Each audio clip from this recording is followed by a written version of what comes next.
राधा वल्लभ श्री हरिवंश। भीष्म की दुष्कर प्रतिज्ञा और शांतनु को सत्यवती की प्राप्ति। वैशंपायन जी कहते हैं, जन्मेजय, एक दिन राजर्षि शांतनु यमुना नदी के तट पर वन में विचरण कर रहे थे। उन्हें वहां बहुत ही उत्तम सुगंध मालूम हुई, परंतु यह मालूम होता था कि वह कहाँ से आ रही है। उन्होंने उसकी पता लगाने की चेष्टा की। वहां के निषादों में उन्हें एक देवांगना के समान कन्या दिख पड़ी। राजा ने उससे पूछा, कल्याणी, तुम किसकी कन्या हो और कौन हो और किस उद्देश्य से यहाँ रह रही हो? कन्या ने कहा, मैं निषाद कन्या हूँ। पिता की आज्ञा से धर्मार्थ नाव चलाती हूँ। उसके सौंदर्य, माधुर्य और सौगंध्य से मोहित होकर राजर्षि शांतनु ने उसे अपनी पत्नी बनाना चाहा और उसके पिता के पास जाकर उसके लिए याचना की। निषाद राज ने कहा, राजन, जब से यह दिव्य कन्या मुझे मिली है तभी से मैं इसके विवाह के लिए चिंतित हूँ, परंतु इसके संबंध में मेरे मन में एक इच्छा है। यदि आप इसे धर्म पत्नी बनाना चाहते हैं तो आप शपथ पूर्वक एक प्रतिज्ञा कीजिए, क्योंकि आप सत्यवादी हैं। आपके समान वर मुझे और कहाँ मिलेगा, इसलिए मैं आपकी प्रतिज्ञा कर लेने पर इनका विवाह कर दूंगा। शांतनु ने कहा, पहले तुम अपनी शर्त बताओ। कोई देने योग्य वचन होगा तो दूंगा, नहीं तो कोई बंधन तो थोड़े है।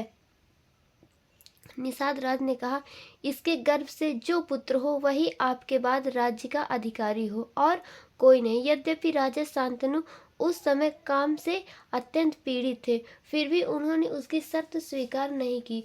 वे कामवश अचेत से हो रहे थे और उसी कन्या का चिंतन करते हुए हस्तिनापुर आए। एक दिन देवव्रत ने अपने पिता को चिंतित देखा तो उनके पास आकर कहने लगे, पिताजी, पृथ्वी से सभी राजा आपके वशवर्ती हैं। आप सब प्रकार सकुशल हैं, फिर आप दुखी होकर निरंतर क्या सोचते रहते हैं? आप इतने चिंतित हैं कि न मुझसे मिलते हैं और न घोड़े पर सवार होकर बाहर ही निकलते हैं।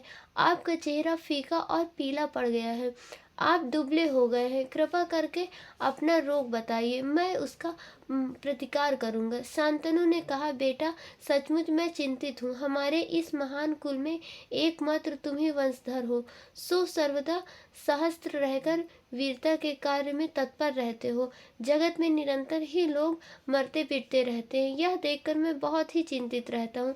भगवान न करे ऐसा हो, परंतु यदि तुम पर विपत्ति आई तो हमारे वंश का ही नाश हो जाएगा। अवश्य ही अकेले तुम सैकड़ों पुत्रों से श्रेष्ठ हो और मैं व्यर्थ में बहुत से विवाह भी नहीं करना चाहता। फिर भी वंश परंपरा की रक्षा के लिए तो चिंता है ही। गंगानंदन देवव्रत ने अपनी अलौकिक मेधा से सब कुछ सोच विचार लिया और वृद्ध मंत्री से पूछकर ठीक ठीक कारण तथा निषाद राज की शर्त जान ली। अब देवव्रत ने बड़े बूढ़े क्षत्रियों को लेकर दासराज के निवास स्थान की ओर यात्रा की और वहां जाकर अपने पिता के लिए स्वयं ही कन्या मांगी। निषाद राज ने देवव्रत का बड़ा स्वागत सत्कार किया और भरी सभा में कहा, भरतवंश शिरोमणि राजर्षि शांतनु की वंश रक्षा के लिए आप अकेले ही पर्याप्त हैं। फिर भी ऐसा वांछनीय संबंध टूट जाने पर स्वयं इंद्र को भी पश्चाताप करना पड़ेगा। यह कन्या जिन श्रेष्ठ राजा की पुत्री है वे आप लोगों की बराबरी के हैं। उन्होंने मेरे पास बार बार संदेश भेजा है कि तुम मेरी पुत्री सत्यवती का विवाह राजर्षि शांतनु से करना। मैंने इसके इच्छुक देवर्षि असित को सूखा जवाब दे दिया है, परंतु मैं पालन पोषण करने वाला होने के कारण एक प्रकार से इस कन्या का पिता ही हूँ। इसलिए कह रहा हूँ कि इस विवाह संबंध में एक ही दोष है, वह यह कि सत्यवती के पुत्र का शत्रु बड़ा प्रबल होगा। युवराज जिसके आप शत्रु हो जाएंगे वह चाहे गंधर्व हो या असुर जीवित नहीं रह सकता। यही सोचकर मैंने आपके पिता को यह कन्या नहीं दी। गंगानंदन देवव्रत ने निषाद राज की बात सुनकर क्षत्रियों के समाज में अपने पिता का मनोरथ पूर्ण होने के लिए प्रतिज्ञा की। निषाद राज, मैं शपथ पूर्वक यह सत्य प्रतिज्ञा करता हूँ कि इसके गर्भ से जो पुत्र होगा वही हमारा राजा होगा। मेरी यह कठोर प्रतिज्ञा अभूतपूर्व है और आगे भी शायद ही कोई ऐसी प्रतिज्ञा करे। निषाद राज अभी और कुछ चाहता था। उसने कहा, युवराज, आपने सत्यवती के लिए जो प्रतिज्ञा की है वह आपके अनुरूप ही है। इसके संबंध में मुझे कोई संदेह भी नहीं है। मेरे मन में एक संदेह अवश्य है कि शायद आपका पुत्र सत्यवती के पुत्र से राज्य छीन ले। देवव्रत ने निषाद राज का आशय समझकर क्षत्रियों की भरी सभा में कहा, क्षत्रियों, मैंने अपने पिता के लिए राज्य का परित्याग तो पहले ही कर दिया है, अब संतान के लिए आज निश्चय कर रहा हूँ।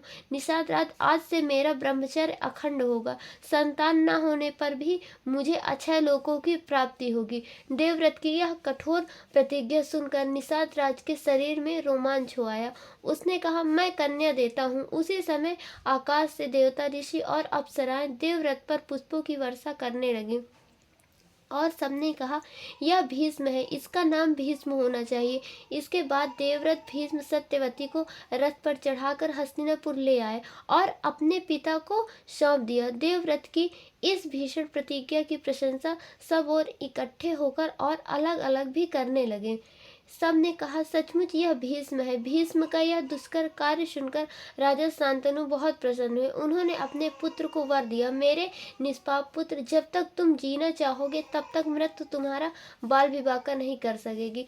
तुमसे अनुमति प्राप्त करके ही वह तुम पर अपना प्रभाव डाल सकेगी। राधा वल्लभ श्री हरिवंश।